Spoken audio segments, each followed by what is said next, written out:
ahead of elections in 2024. The opposition is in a state of advanced disarray.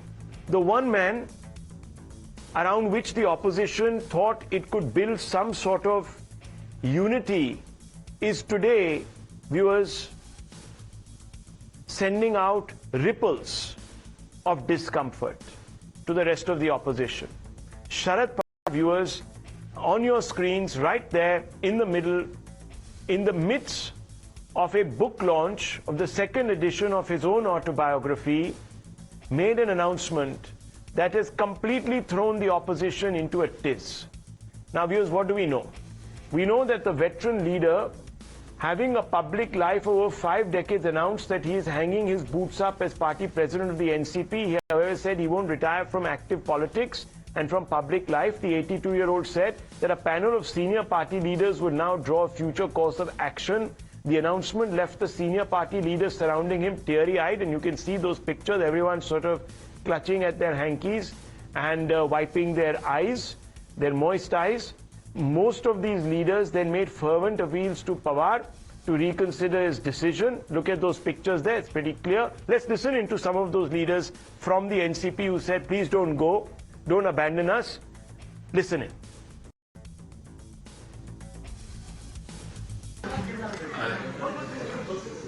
आतापर्यंत महाराष्ट्रात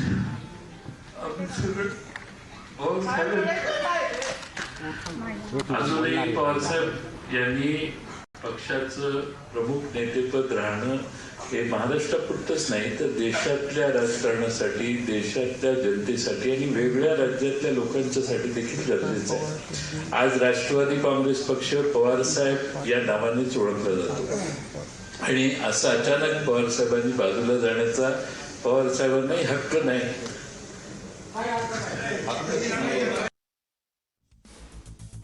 Viewers, let's open this up. Let's ask some basic questions tonight of our guests and our panelists who are with us.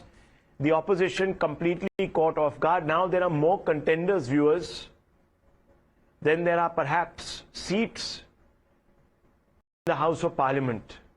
Everyone in the opposition wants to play a role in leading the opposition against Prime Minister Modi. Advocate Faizan Mirza is with us. He's a senior leader of the NCP. Mr. Mirza, what does this do for opposition unity? Sharad Pawar, many are saying, has decided to basically take and pull the rug from under the feet of the opposition.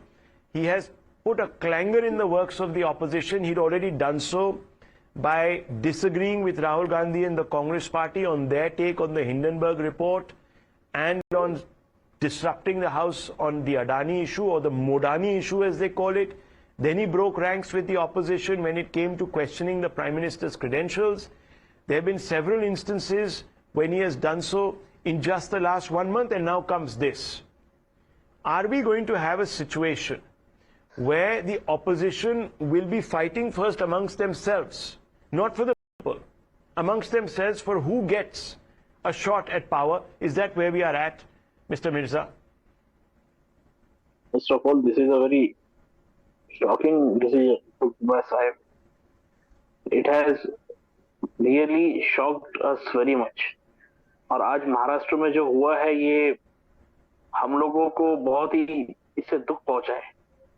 हमने साहब से appeal की है कि वो अपने इस फैसले पर एक बार सोचे और हमारी भावनाओं को ध्यान में रखते हुए अपने इस फैसले को वापस. By doing this, he is weakening the NCP, a political party that could have actually become the fulcrum of the coalition that would have taken on the BJP and the breakaway Shiv Sena in Maharashtra. Today you have the NCP that is in complete turmoil and confusion. Ajit Pawar is saying, it doesn't matter, we'll elect somebody. Daughter Supriya Sule, who had said that there was going to be an atom bomb, obviously exploding in the next 10 days, and right there, 10 days later, an atom bomb explodes, a political atom bomb.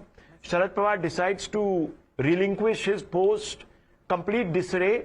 The opposition just can't get its act together.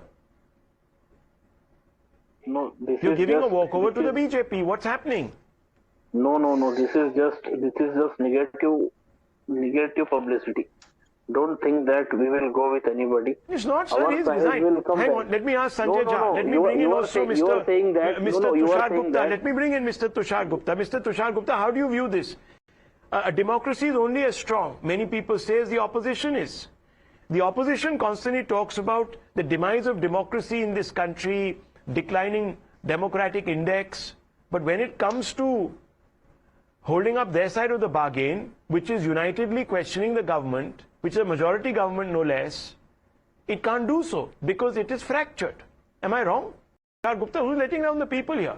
Or democracy? Absolutely not. Absolutely not, Rahul. In fact, you're spot on. Remember when we were young, we used to play a game of musical chairs. That is what the opposition looks like today. Every leader of every regional party wants to be the prime ministerial face. But the problem is of the practicality here. They can't stitch together an opposition. Now, Sharad Pawar's stepping down of the NCP leadership comes at a very interesting time for two simple reasons. One, the obvious question beckons that is he looking at a larger role for 2024? And if so, which are the parties that he's going to take along? And number two, at this juncture, NCP is looking at an inevitable split. If Supriya Sule gets to head the NCP, Ajit Pawar would be walking out, probably siding with the BJP, we don't know. But this is when the NCP needs Sharad Pawar the most, and it was evident by the kind of statements being made by the junior leaders that they needed Sharad Pawar. So what is Sharad Pawar really playing at here? And coming to the fractured opposition, Rahul, I've been saying this from day one. Some days we get to know that Kejriwal is leading an opposition because he's won Punjab. Some days we are told Mamata Banerjee would be the face against Modi. Some days it's Nitish Kumar. Today it's Sharad Pawar. Tomorrow it will be Rahul Gandhi. A year to go for the national elections, Rahul. Less than a year. And we still don't have a coalition. Forget a face. We don't have a coalition. And yet these parties have the audacity to call the government a majoritarian. They don't ask the right questions, they can't pose the right questions, and they can't stitch together lines. This is nothing but opportunism. They're just playing musical chairs to just be the prime ministerial candidate, but the people are able to see right through it. Well, let me ask Sanjay Jha and then bring in Sanju Verma on this. 1 second. Sanjay Jha, let me ask you, you're from Maharashtra. You were part of the Aghadi in a sense by being part of the Congress party. Today, you have Sharad Pawar a few days back who says that, look, we can't even guarantee that the MVA will be around in the next few months. Now you have a situation where he's decided to let the NCP, which was an important glue, at least in the state of Maharashtra and perhaps further beyond in Uttar Pradesh and in other particular pockets of the country where it does fight elections, including in the Northeast, bereft. It is completely bereft. It is completely adrift in this sea. This is what happens, Mr. Sanjay Jha, when you stitch alliances on the basis of convenience solely, and when there are just too many contradictions to reconcile. You're letting down democracy. Would you accept? Rahul, short points. Number one, every time someone says, if not Modi, who? The answer that the entire country knows is anyone.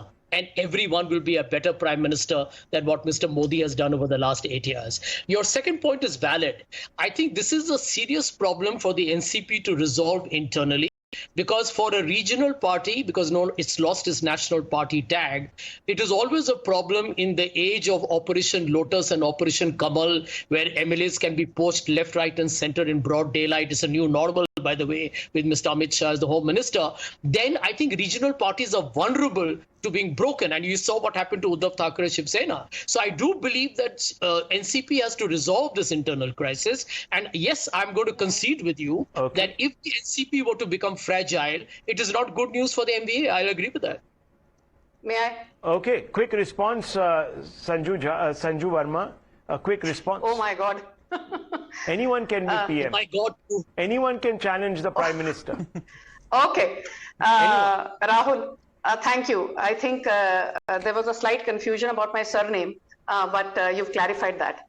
Be that as it may, let's be very clear. Sanjay Jha making a comment at the Prime Minister, and I won't allow him to get away with it. If there is anyone who has worse credibility than Rahul Gandhi and Priyanka Vadra, it is suspended leader Sanjay Jha, because since 2014 he's been saying Modi is going to be routed, and each time he's got a big nice fat omelette on his face. Now coming to the moot point, let's not talk about personal things here and talk about the most important thing which people need to know. Sharad Pawar drives Maharashtra's politics in many areas because he derives his power from the sugar-rich belt in Marathwada, areas of Sangli, Ahmednagar, Kolhapur, Pune, Satara and Solapur. And if you look at the last 8 odd years, it is in this sugar belt that the BJP has made massive inroads, including Pimpri, Chinchwad, where we recently won the by-election with our candidate Ashwini Jagtap winning by a historic margin. What I'm trying to tell you is this, that there are two partils. It is not Supriya Sule or Ajit Pawar. There are two partils in the NCP camp who will decide the fate of what happens. Whether it will be Supriya Sule who will be filling in her father's shoes, whether it will be grand-nephew Rohit Pawar or will it be nephew Ajit Pawar. It is Jayant Patil. Anyone who follows Maharashtra politics knows Jayant Patil is very close to Ajit Pawar. Just a week back in Sangli, he said that the next chief minister could be Ajit Pawar. But the ex-Home Affairs Minister, Dilip Valse Patil, please let me finish. The ex-Home Affairs Minister, Dilip Valse Patil, is very close to Sharad Pawar. So finally, it will be a battle between Jayant Patil and Dilip Valse Patil, which will decide the future course of action of the NCP. Whatever it is, viewers, it's bad news for the opposition. Now let me tell you, could it also be that Sharad Pawar has read the writing on the wall and he has quietly conceded, thrown in the towel as they would say? He has been backtracking on the Adani issue. He has backtracked on, of course, the entire PM and his qualifications Rao issue. He has backtracked on the disruption of parliament issue. He has gone ahead and broken ranks with the opposition on another crucial issue, viewers. And that issue is the Hindenburg issue. He has completely punctured the balloon of the opposition on these issues, saying that you're barking up the wrong tree. Well, viewers, Sharad Pawar is the shrewdest politician in India today. Has he realized perhaps that it is futile to go up against the big BJP machine led by Mr. Modi? I don't know. It's a very suspenseful question, but it's a question worth putting out there. I'll leave it at this.